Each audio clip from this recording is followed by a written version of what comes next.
Hi VC, George back with another video. Two box sets obviously to show you. First one's Miles Davis. I've had this about 7 weeks ago when it came out, 7 or 8 weeks ago it was released as part of Miles Davis bootleg series, and I think it's volume 8. It's in this die cast outer sleeve. Let me see that there. Really pretty well put together. So this was great value. I think I paid about £123 for it or so. It's one side of the box and that's the other side. So Miles in France, 1963 and 1964, Miles Davis Quintet bootleg series volume 8, and once you start buying volume 1 and 2, then you get, as a collector, you've got to have them all. So nice box, well put together, and great value for the LPs. And this is the booklet as usual you get. Miles, there's a wee sticker I put on there. It's not really saying much. 4 hours of unreleased material, basically giving you the band: George Coleman, Wayne Shorter, Herbie Hancock, Ron Carter and Tony Williams. 2 saxophone players playing on different records. So really well put together booklet. Lots of picks, not too hard to read. So it comes out as 4 double LPs. That's how they've packaged it.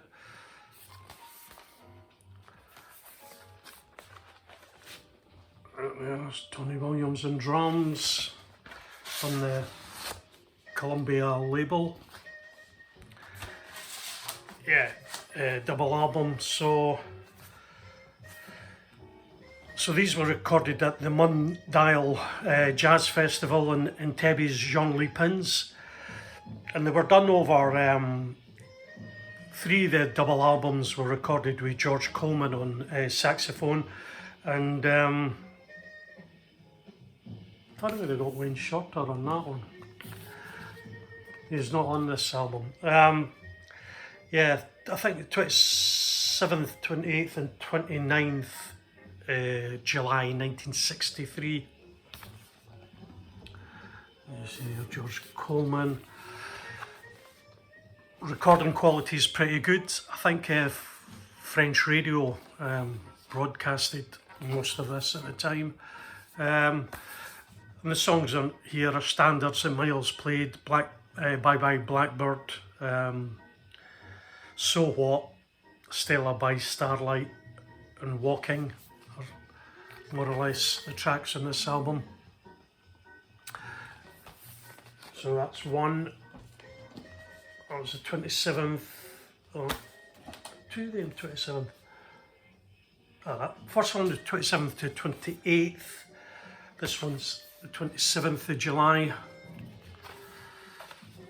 All done really similar. There's George Coleman there, on Carter. So they play similar tracks, slightly different each night, but Autumn Leaves, Milestones, Joshua, Walking is played on this LP.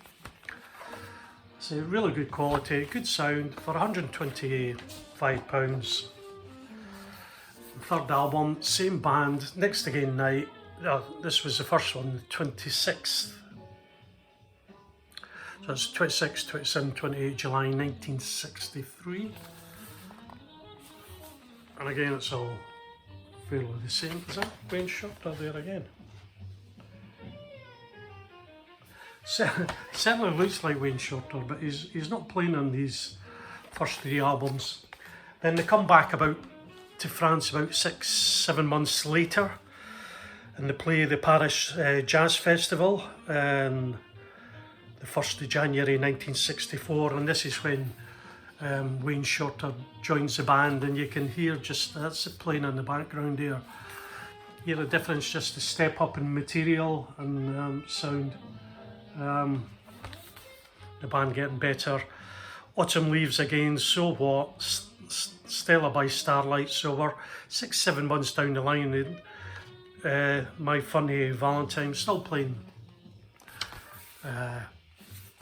same set list more or less.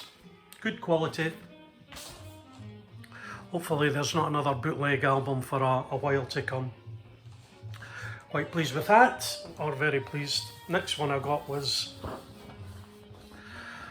VMP's Impulse, the story of Impulse. And this was released about, well, I don't know, 4-6 months ago. I wasn't going to get this. I joined VMP to get, register to get the John Coltrane box set, which has never appeared, and these albums take forever and a day to come out for the date they say. So I was never going to buy this because I was going to get the John Coltrane one, and it's just sometimes it's a bridge too far. And but no sign, still no sign of the John Coltrane box set, Love Supreme. So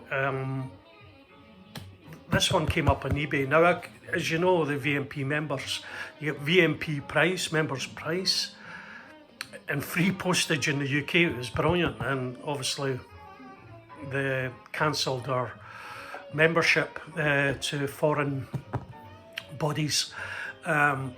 So I could have had it for about £275, $350. But anyway, I was looking at it again and a guy on eBay had it for sale. The first 2,000 are numbered, and I think there's a second series out, or more or less sold out or whatever, but I couldn't log in to buy it. So here in the UK I paid about $315 for this. Yeah, and a bit postage, a good bit postage for insurance or whatever. So yeah, it's cost me probably the price I would pay if I could go VMP now, but it's cost me a few bob because I could have saved if I had have just ordered it at the time. So it's a big heavy box. There's 8 albums. As you know, all Impulse albums are gatefolds.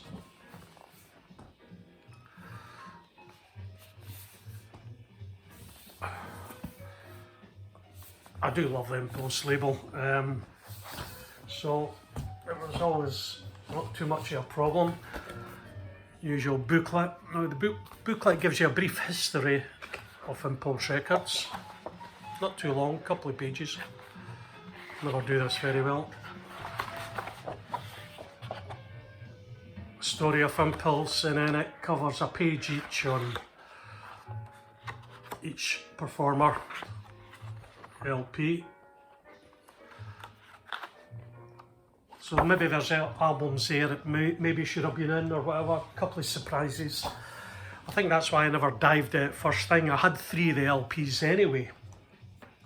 So it was, anyway, first one off, 1961, is it? 1961 or 2, Africa Brass, obviously had this LP. So we're getting an all treble recording of this fantastic album. One of John Coltrane's best albums. 3 tracks, and I'm not going to show all the tracks, but a few of these LPs are on mono, not them all. So they're mono. Africa Brass, fantastic album. Nice to get an upgrade copy than the one I had. So that's LP1. LP2 goes into, I think, 1963, still mono, and it's Chico Hamilton Quintet, Passing Through, the new amazing Chico Hamilton. So I didn't have any Chico Hamilton, and really pleased to pick this up. Really nice album. They're all on the usual Impulse label. Yeah, this was 63, I think, with Charles Lloyd on this. Yeah, 6 tracks, two in side 2, so players there. Chico Hamilton, nice glossy picks. Now this was someone I never knew. I knew she was on it obviously, but Lorenz Alexandria, and the album's called The Great. So this is a vocal female jazz singer from 64ish, I think, 1964. Fantastic singer. 10 tracks. Yeah, not telling me the players really, but really a nice break in the box really if you're showing a retrospective of the label, because it done quite, Impulse isn't old hard avant-garde jazz. They done the whole thing, so it's nice to pick up that. Normally I wouldn't paid whatever it cost me, £40 or so when you break it down. Another album I was really keen to pick up, been looking out for it, never come across a copy, is Mingus Plays Piano. This is from around 1964 also. So this is just solely Charles Mingus playing piano.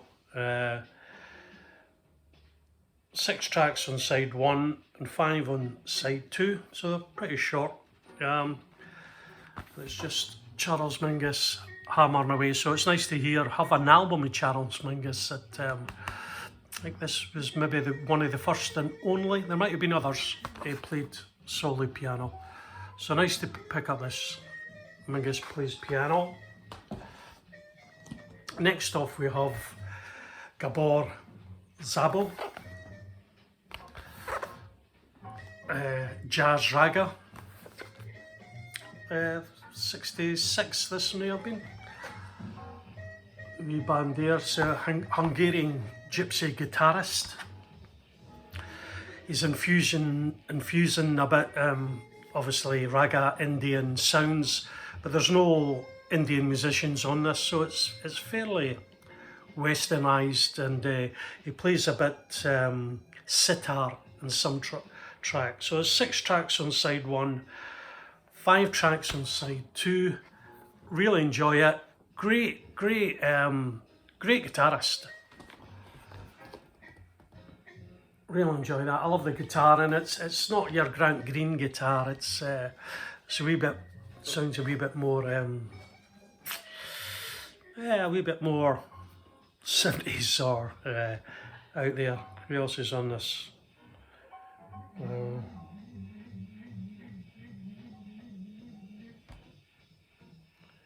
Johnny Gregg on bass, Petty Purdy on drums, and Bob Bushnell on Fender guitar. There's a threesome on some of the tracks, just guitar, bass and drums, and then they add the extra guitarist in some of the tracks. Great artwork, real enjoyable album, and not over Indian-ish if you're not into Indian music. A nice wee fusion album. What are we up to? We're maybe up to around about 67. Next one is Mel Brown, Chicken Fat. I guess quite electric, bluesy album really. Chicken Fat, Mel Brown, didn't know Mel Brown. Few tracks on this. Herb Ellis actually plays a bit guitar on it. We've got 12, he plays 12 string and electric. Mel Brown is electric guitar. Arthur Wright, you've got playing guitar too. Gerald Wiggins playing some organ, bass and drums. 4 tracks on side 1, 5 tracks on side 2. I'm going to file this under blues really, you know, but good album, enjoyable. I love the blues anyway. I mean, I would have 10 years ago, we'd have eaten this up. a good album. Next one we have, and these are all treble A. Next one we've got Fear of Sanders, Karma. Well, we've all got this, we all know it. It's a fantastic album.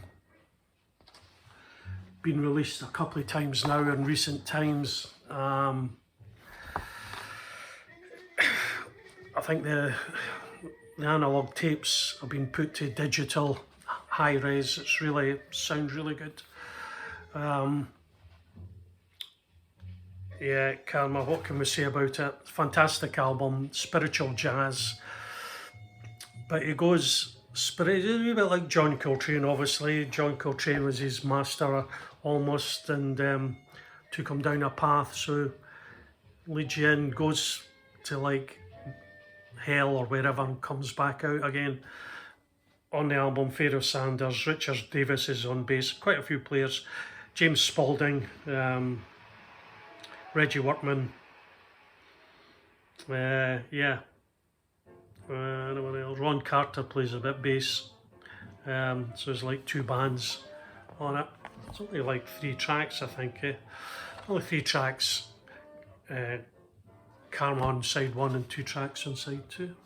Fantastic album. Everyone should have it. I love spiritual jazz, so nice to pick up that. 1968 probably. In 1969 we finish with Alice Coltrane, the 8th album. We've all got this too, probably. This is probably a better copy than Who Done It?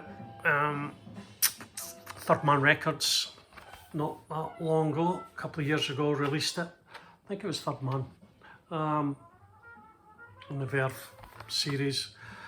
Again, another fantastic album, 2 tracks per side. It's Pata Vale Dowd is the name of it.